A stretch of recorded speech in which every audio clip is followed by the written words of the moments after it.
Safeties off.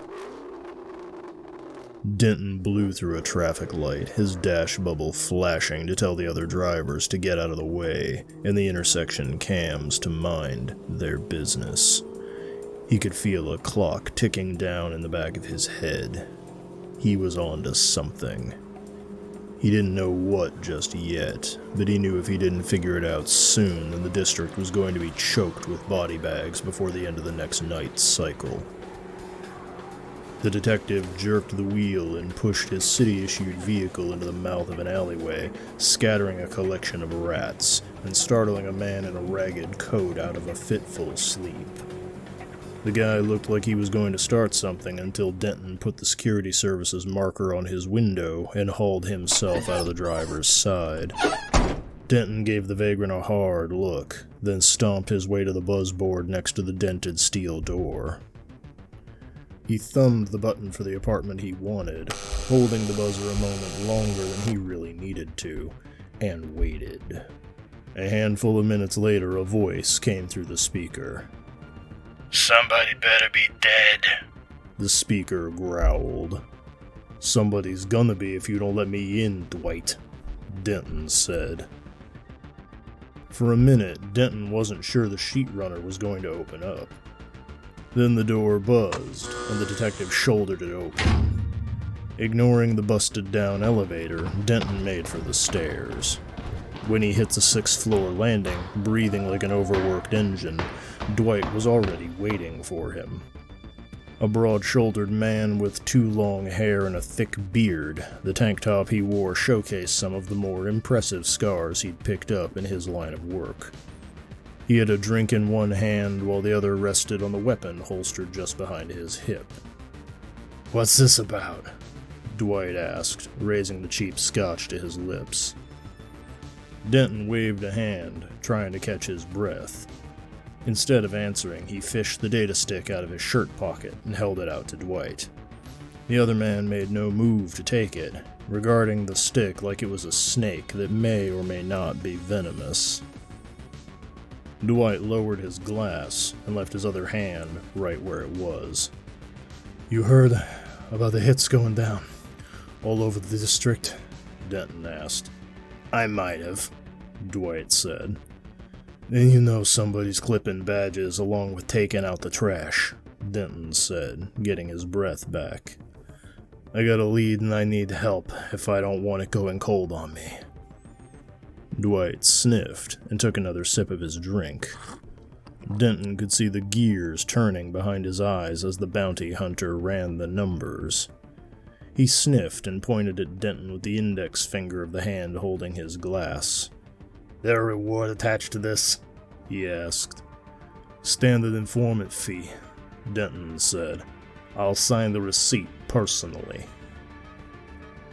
Dwight shrugged one shoulder and tossed back the rest of his drink. He took his hand off his weapon and stepped back into the apartment that doubled as his office. He didn't invite Denton in, but he hadn't slammed the door in his face, which was about all the detective could reasonably expect. He stepped inside and closed the door behind him. Dwight was already sitting behind his desk, pouring another drink with one hand and booting up his terminal with the other. This time, when Denton offered the drive, the sheet runner took it. "Can I get some of that?"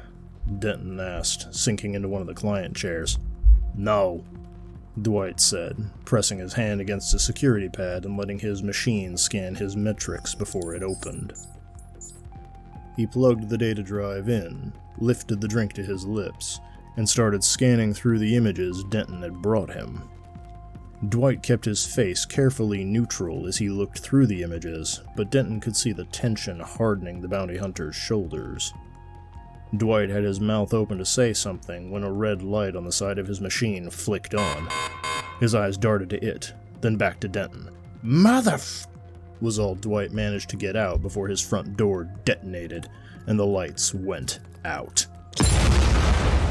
Denton tried to get to his feet, but he got tangled in his chair and fell to his right. He crashed into the ground just as Dwight came up, his pistol barking as he unloaded his clip at the hole where his door used to be. Denton heard a dull thump, then sparking electricity as Dwight grunted. The bounty hunter dropped like a brick, his weapon bouncing from his spasming fingers. Denton rolled on his side, snatching at his own weapon, but when he looked up, he found himself staring down the barrel of a gun. A Manticore 2.4, with the laser sight fixed right between Denton's eyes. The figure holding the Manticore was something out of a nightmare. Every inch of them was covered by a suit of black armor, the ablative coating on the microwave ballistic webbing making them look almost insectile up close.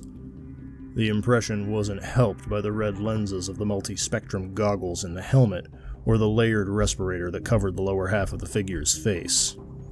Their finger was steady on the trigger, and their weapon was unwavering. "Drop it," the gunman said. For a moment, Denton considered his odds. Then he tossed his sidearm down and held up his empty hands. The gunman lashed out with his foot and kicked Denton's gun across the room. The detective gritted his teeth, but made no other moves. "Now what?" Denton asked. "Now this," the figure said. They took one hand off their weapon, keeping their finger on the trigger. They opened a pocket on their web belt and slipped out a hard drive.